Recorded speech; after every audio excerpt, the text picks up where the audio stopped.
नमस्कार, knocking-news.com में आपका स्वागत है। मैं हूं गिरिजेश वशिष्ठ। बाबा का डंका पूरी दुनिया में बजता है, लेकिन उनके डंका जो था ना उनका, उसकी लग गई है लंका। आप कल्पना नहीं कर सकते कि कितनी तरफ से विद्रोह की आवाजें उठ रही हैं, बावजूद इसके कि कोई आवाज उठा सके, गर्दन उठा सके, ऐसा आदमी पार्टी में छोड़ा नहीं गया है। लेकिन जितना आप ज़्यादा, न्यूटन का नियम है, हर क्रिया की विपरीत और समान प्रतिक्रिया होती है।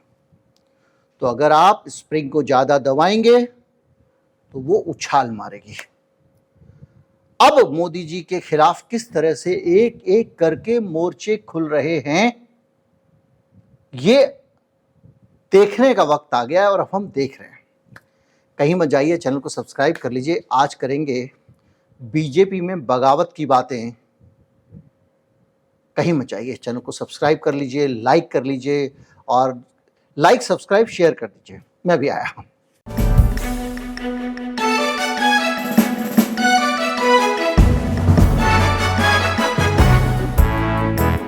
हमारे चैनल पे लाइव सब्सक्राइब शेयर के अलावा एक ज्वाइन बटन भी और एक थैंक्स बटन भी है। इन दोनों बटन को दबाने से हमको पैसे मिलते हैं।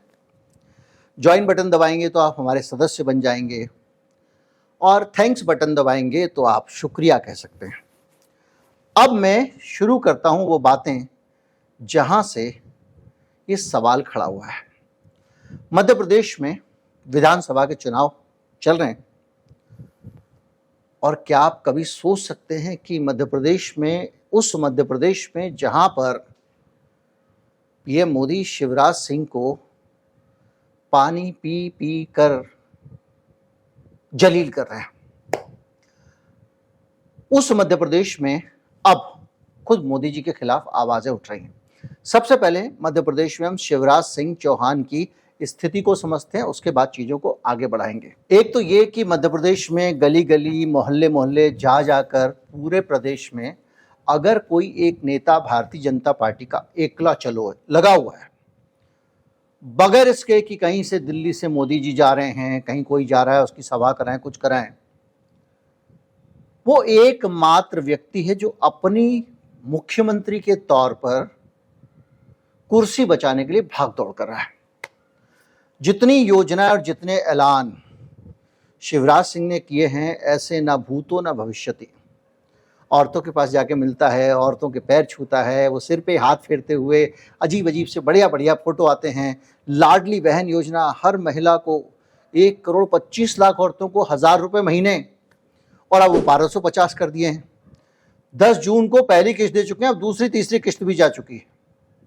ऐसी योजना, मुख्यमंत्री की सीखो कमाओ योजना, इसके तहत 29 साल तक के बेरोजगार नौजवान अलग अलग जगहों पे, अलग कंपनियों में काम करने का प्रशिक्षण ले सकते हैं और इस दौरान उनको 8,000 रुपये मासिक से 10,000 रुपये तक, 8 से 10,000 रुपये महीने का उनको स्टाइपेंड मिलेगा।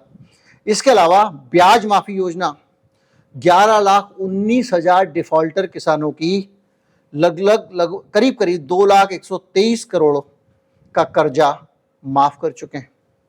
जो कॉन्ट्रैक्ट वर्कर थे उनको कह दिया है कि अब आपको अपना कॉन्ट्रैक्ट रिन्यू नहीं कराना पड़ेगा, आप परमानेंट हो जाएंगे। एक रोजगार सहायक होते हैं, उनका वेतन 9,000 रुपये से बढ़ाकर 18,000 रुपये कर दिया गया है। आंगनवाड़ी कार्यकर्ताओं का वेतन 25,000 रुपये कर दिया गया है, जो 13,000 होता था। सीएम राइज स्कूल का ऐलान, ई स्कूटी, जो 12वीं में फर्स्ट आएगा उसको ई स्कूटी, कर्मचारियों को डीए। ऐसी अनंत योजना है। ये तो कुल मैंने आपको 8-10 बताई हैं। शिवराज सिंह चौहान लॉन्च कर चुके हैं और उसमें से कई लागू कर चुके हैं, यानी कि जो लाभ का फायदा लेने वाले जो लोग हैं, जिसको कहते हैं कि क्या लाभार्थियों का एक बड़ा तबका शिवराज सिंह ने खड़ा कर दिया है। और इस तबके से शिवराज सिंह को उम्मीदें हैं कि वो उन्हें मुख्यमंत्री के तौर पर दोबारा लाने के लिए जरूर बीजेपी को वोट करेंगे।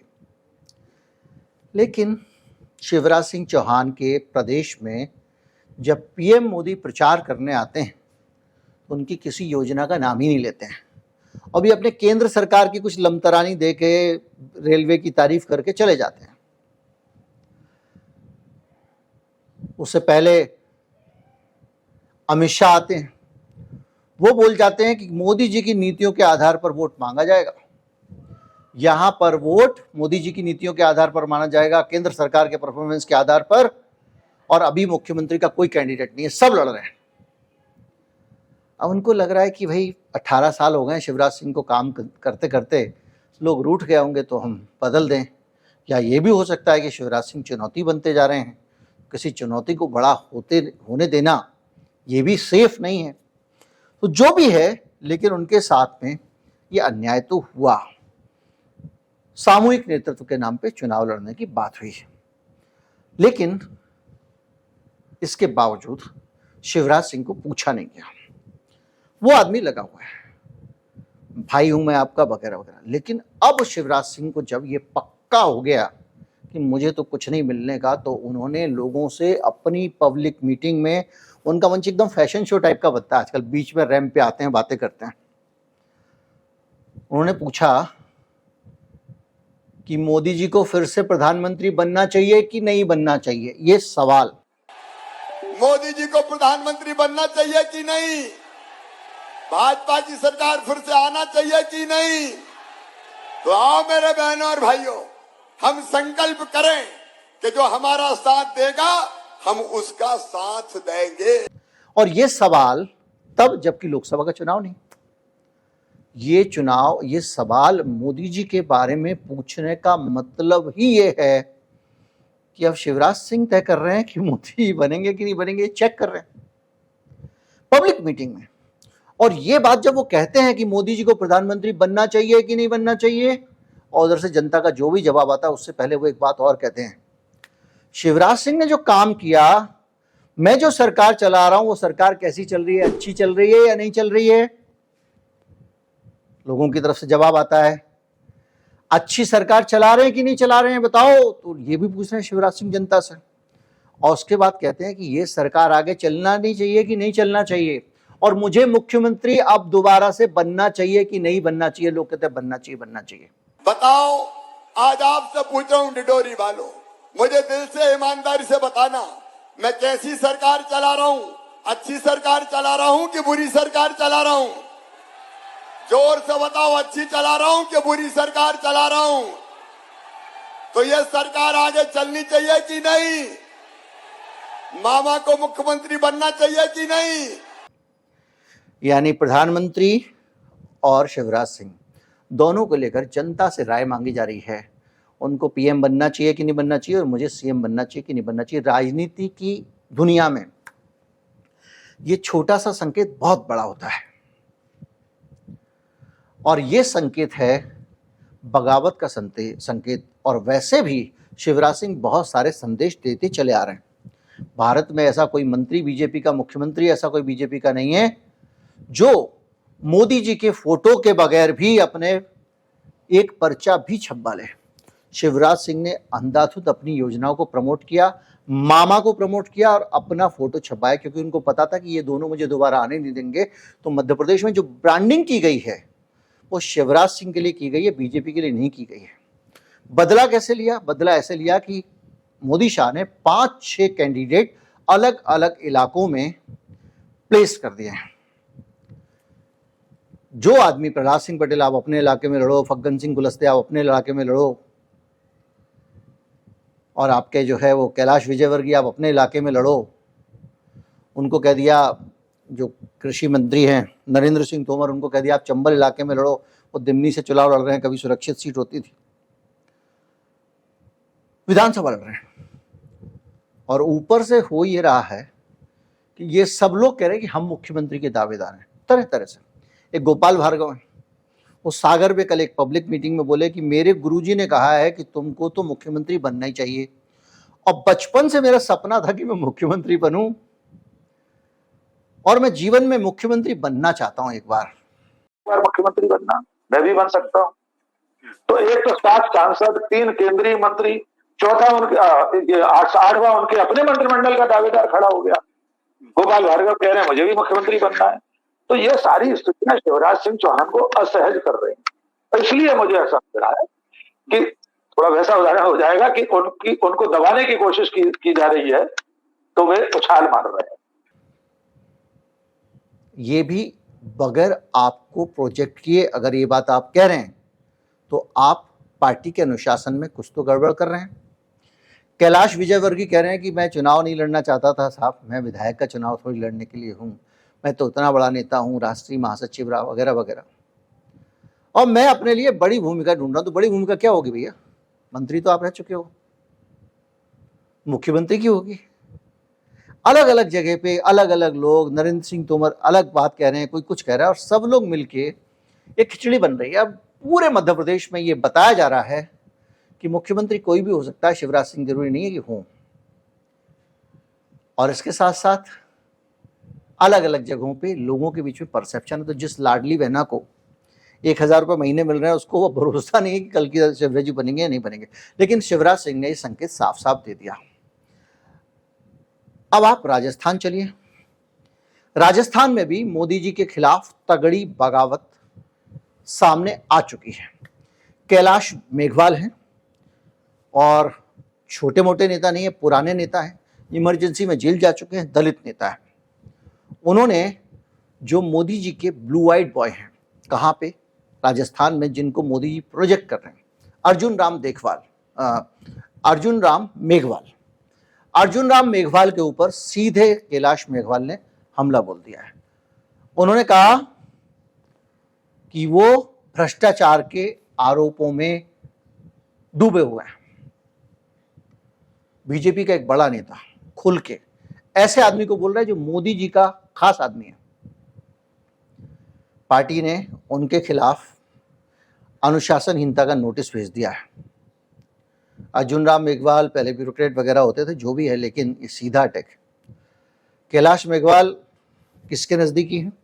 जिन्होंने अर्जुन मेघवाल पर आरोप लगाया वो वसुंधरा के नजदीक हैं। वसुंधरा कौन? राजस्थान की पूर्व मुख्यमंत्री, वही वसुंधरा राजे जिन्होंने अभी पिछले दिनों मोदी जी को तगड़ी चुनौती दी थी। उन्होंने बाकायदा देवस्थल यात्रा और दूसरी यात्रा, मैंने वीडियो बनाया हुआ निकाला और ये बताया कि आप मुझे मुख्यमंत्री के तौर, वैसे राजस्थान में उनकी पूरा पैन राजस्थान उनकी अपील है, लेकिन उनको कहीं कोई, ना तो उनको मुख्यमंत्री के तौर पर प्रोजेक्ट किया जा रहा है और ना ही उनको कोई ऐसा पद दिया गया है जिसके जरिए संकेत मिले कि वो मुख्यमंत्री के उम्मीदवारों की लाइन में हैं। और वसुंधरा को पिछली बार चुनाव जब हारी तो बहुत सारी ऐसी हस्तियां थी मोदी शाखे में की जो उन्हें हराने में लगी हुई थी, और ये कहते थे वसुंधरा तेरी खैर नहीं, पर मोदी से कोई वैर नहीं। ये नारा राजस्थान में लगा था। और इस तरह की चीज़ों को अगर आप देखें, उसके बाद अब वसुंधरा राजे तैयार हैं। ये भी खबर है कि जैसे ही आचार संहिता लागू होगी तब तक वो इंतज़ार कर रही हैं, उसके बाद वो अपने पत्ते खोलेंगी। वो अपनी शक्ति का प्रदर्शन कर चुकी हैं, अलग अलग मंदिरों की यात्रा पे गई थी पिछले दिनों, और वहाँ उन्होंने, जो भीड़ थी उसने बताया कि वसुंधरा राजे के अंदर अभी भी जान है और वो लगातार चुनौती दे रही हैं। ये तो बड़े नेता हुए। इसके अलावा आप बताइए, मध्य प्रदेश और राजस्थान में एक तरफ जिस जबरदस्त फूट थी, वहां तो सचिन वचिन सब सेट हो गए, और जिस कांग्रेस में जहां भी दिक्कत थी वो सब मैनेज हो गई। सचिन पायलट सेट हो गए। दूसरी तरफ बीजेपी के अंदर हर कोने में थोड़ी बहुत बगावत है। मध्य प्रदेश वापस चलिए, कौन सा इलाका? विंध्य, बगावत है। बुंदेलखंड, बगावत है। ग्वालियर चंबल में बगावत है। ज्योतिरादित्य के साथ जो लोग आए थे वो पूरी ताकत के साथ बड़े बड़े शक्ति प्रदर्शन करते हुए, लंबी लंबी रैलियां निकालकर अपनी ताकत दिखाकर कांग्रेस में चले गए। काफी लोग उसमें से, काफी लोगों ने खुला बगावत का ऐलान कर दिया क्योंकि टिकट काट दिए गए हैं। ज्योतिरादित्य सिंधिया खुद हाथ खड़े कर चुके हैं कि भैया यहाँ पे सब बीजेपी के कार्यकर्ता हैं, कोई मेरा नहीं कोई तेरा नहीं, इसलिए टिकट ना मिले तो नहीं मिलेगा, अपना उन्होंने सेट कर लिया। तो ये एक खुली बगावत है, छोटे स्तर से लेके बड़े स्तर तक। छोटे वाले छोड़ के जा रहे हैं, पार्टी छोड़ के चले गए हैं, और जो अंदर है वो खुलकर बोल रहे हैं, और थोड़े बहुत नहीं बहुत सारे गए हैं। जो आरएसएस के केडर थे पुराने वाले, उनके जो वहाँ पे प्रचारक वगैरह थे, उन लोगों ने अलग पार्टी बना ली है। जो थोड़े बड़े नेता हैं वो खुद को ही मुख्यमंत्री के तौर पर प्रोजेक्ट कर रहे हैं, और शिवराज सिंह तो खुद मोदी जी के लिए ही कह रहे हैं कि आ जाओ भाई, बताओ जरा ये जीतेंगे कि नहीं। ये छोटा सवाल नहीं होता है कि मोदी जी दोबारा 24 का चुनाव जीतेंगे कि नहीं जीतेंगे। भाई दोबारा बनना चाहिए कि नहीं बनना चाहिए पूछने का मतलब क्या है? तो सीधी सी बात समझिए, यह है राजनीति भैया। जब आपका डंडा चलता है तो सब लोग आपको हुजूर हुजूर करते हैं, जैसे ही आप कमजोर पड़ते हैं ना, लोग सर उठाना शुरू कर देते हैं। मोदी जी की कमजोरी हर तरफ दिखाई दे रही है। पहले लगातार मीडिया में जो इंडिपेंडेंट लोग थे उन्होंने मोदी जी पर हमले किए। मोदी जी को लगा कि संदेश जा रहा है कि भाई मैं कमजोर पड़ गया हूं जरा, तो मैं काटूंगा नहीं तो कम से कम फुफकार तो दूंगा ही, वो एक कहानी होगी। तो उन्होंने देखिए इतने सारे पत्रकारों को कहा कि मुझे हल्के में मत लेना भाई, मैं जेल में डलवा सकता हूं आपको। इसी तरह से पार्टी के अंदर भी आवाज उठ रही, सबको लग रहा है कि 24 पे अब तो चला चले की बेला है। ऐसे में हम क्यों डरें? और कम से कम शिवराज सिंह 18 साल जो मुख्यमंत्री रहा है वो आदमी सिर्फ मोदी जी चाहते हैं इसलिए मैं बर्बाद हो जाऊं, इस मोड पे चला जाए, तो वो ऑब्वियसली स्वीकार नहीं करेगा। वसुंधरा राजे जो अपनी दम पे पार्टी जिताने की ताकत रखती हैं, वो क्यों बर्दाश्त करेंगी? तो इन लोगों को जितना इन्होंने बर्दाश्त कर लिया था, अब ये खुल के आ गए। अभी तो थोड़ी गरज है, वसुंधरा की थोड़ी गरज राजस्थान में हो सकती है, शिवराज सिंह की मध्य प्रदेश में हो सकती है, क्या पता किस काम आ जाएं। हो सकता है अभी भी मुझे परेशान ना करें, लेकिन जब ये चुनाव निकल जाएंगे ना 5 राज्यों के, उसके बाद जो हालात होने वाले हैं उसकी आप कल्पना कर सकते हैं। जो धीरे धीरे पकड़ा उसको देख के तो लग रहा है ऐसा ना हो कि पीएम कैंडिडेट को लेकर विवाद खड़ा हो जाए, जैसे बहुत सारे सीएम कैंडिडेट मध्य प्रदेश में घूम रहे हैं राजस्थान में घूम रहे हैं, ऐसे पता चला कई लोग पीएम कैंडिडेट भी खड़े हो गए। राजनीति में कुछ भी संभव है। उम्मीद करता हूँ वीडियो आपको अच्छा लगा होगा। अच्छा लगा हो तो ज़्यादा से ज़्यादा लोगों तक पहुँचाए, चैनल को सब्सक्राइब कर लें। नमस्कार, जय हिंद।